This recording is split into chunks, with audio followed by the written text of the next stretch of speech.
Hello everybody, I'm going to be showing you 5 knots today that you can learn to build a commercial abseil off of.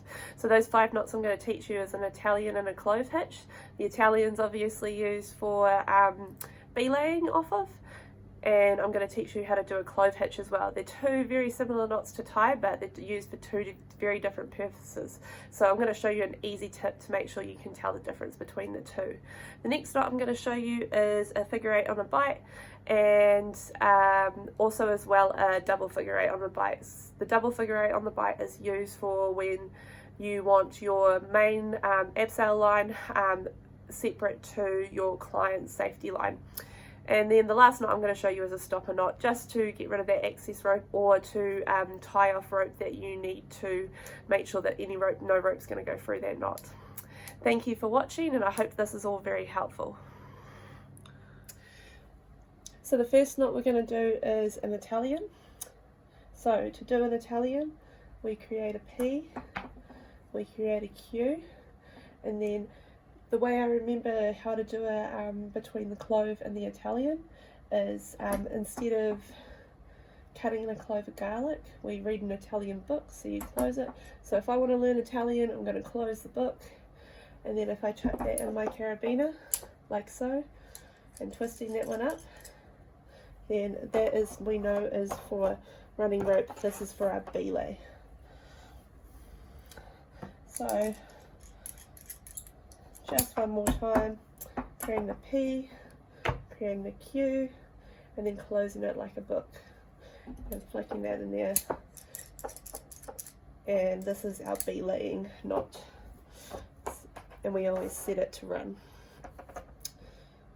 Once you get super fast at it though and get a lot of practice in, you should be able to do it really fast, and you won't even need to do the P's and Q's. So you just literally do a P and then chuck it behind on the side.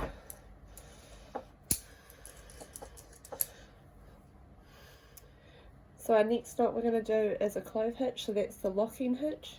So we create our P, we create our Q, and instead of doing it like the book for an Italian, we cut a clove of garlic. So I always remember clove, cutting cloves of garlic, and you cut it, slice it behind itself.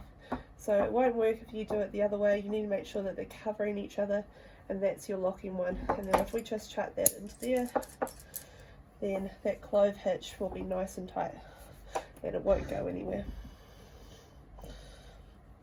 So one more time, P, Q, cutting it like a clove of garlic, slicing it in there.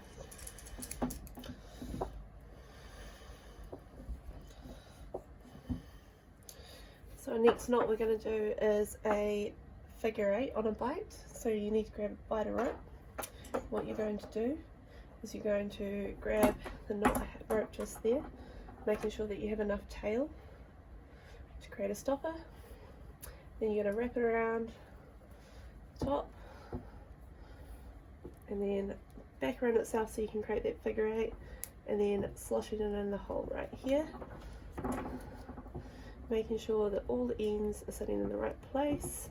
And then when you pull them all tight, it looks nice and dressed. It looks like a figure 8 on both sides, and then we have enough tail to make a stopper.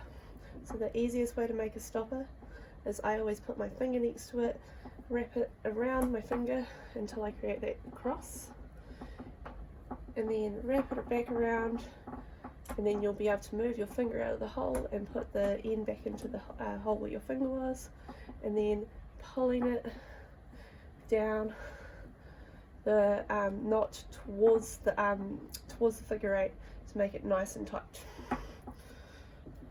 Because I have a really short rope, this is probably a bit of a short stopper, but for training purposes it's all good. So there you go, the knot nice and dressed nicely. So our next knot we're going to do is a double figure 8 on a bight. So once again, grabbing a bight of rope, holding on that bight, making sure you have a lot of tail there, and then you're going to grab that bight and you're going to pull the rope around until you create that figure 8. And then once you get to this point, then you're going to push these two bites here through, not pushing them all the way through, but having a nice loop here so that you can pull the ends through and create those two bunny ears. Now, to make this look dressed really nicely, I like to just leave this bit of rope here below rather than above, so that it all looks dressed nicely. And if you want to change the lengths, you can just pull one side and then pull the other side and change the lengths as you need to, pulling all the ends, making sure it's all nice and tight and tidy. And that is your double figure 8 on a bite.